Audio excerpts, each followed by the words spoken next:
குட்டி கீதை கேட்டுடலாமா? எது சரி எது தவறு என்று அறிவது பாகுபாடு. இந்த பாகுபாடு புத்தியில தான் இருக்கு. ஆனால் காமம் மிகவும் வலிமையான எதிரி. அது புத்தியின் பாகுபாடு செய்யும் திறனை குறைக்கும். உதாரணத்துக்கு, ஒளியின் ஆதாரமான நெருப்பு புகையால் மூடப்பட்டிருக்கும். அதே போல பிரதிபலிக்கும் கண்ணாடி தூசியால் மறைக்கப்படுகிறது. இந்த அரைக்குறை ஒளி புகா நிலை புத்தியின் மீது ஆர்வம் முறையால் தூண்டப்பட்ட ஆசைகளின் முகமுடி தாக்கம் போன்றது.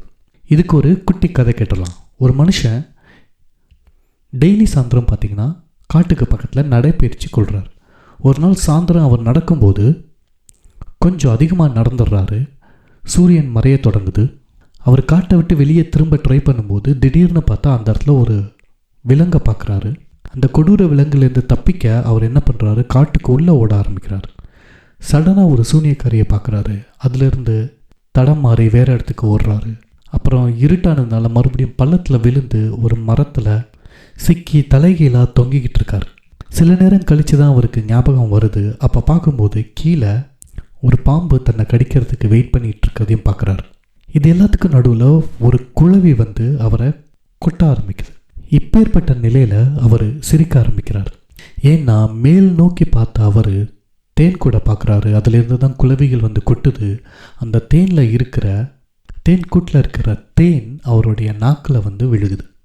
அந்த சுவையை அனுபவிக்கும் போது மற்ற வழிகளை மறந்துடுறாரு. இந்த கதையில் ஒவ்வொரு அடியில் இருக்கக்கூடிய ஆபத்தும், காட்டில் இருக்கக்கூடிய ஆபத்தும் இந்த உலகத்தை குறிக்குது. அவரை துரத்திய விலங்குகள் வாழ்க்கையில் தோன்ற தொடங்கும் நோய்களை குறிக்குது. என்ன இறக்கும் வரை அவை தம்மை துன்புறுத்தி கொண்டே இருக்கிறது. சூனியக்காரி காலப்போக்கில் நம்மை அரவணைக்க காத்திருக்கும் முதுமையை பிரதிபலிக்குது. குழியில் அடியில் இருக்கும் பாம்பு நம் அனைவரின், அதாவது மரணம் யாராலும் தவிர்க்க முடியாததுன்றதை சொல்லுது. ஆனால் முகத்தில் கொட்டிக்கிட்டு இருக்க இந்த குளவிகள் தான் நமது மனதில் எண்ணில் அடங்கா ஆசைகள். முதல்ல ஆசையை கிளப்பி பின்னாடி நமக்கு அது வேதனையும் வருத்தத்தையும் கொடுக்கிறது. இது நம்மளோட புத்தி பாகுபாட்டை மறைக்கிறது. ஒரு ஆசையை கண்ட்ரோல் பண்ணுறதுக்கு கூட எந்த அளவு கம்பேர் பண்ணியிருக்காங்களே. மறந்துடாமல் நம்ம சேனலை சப்ஸ்கிரைப் பண்ணுங்கள். அப்போ தான் இந்த மாதிரி வித்தியாசமான வீடியோக்கள் உங்களை வந்து சேரும். நன்றி. இது மெய்யுணர்தல்.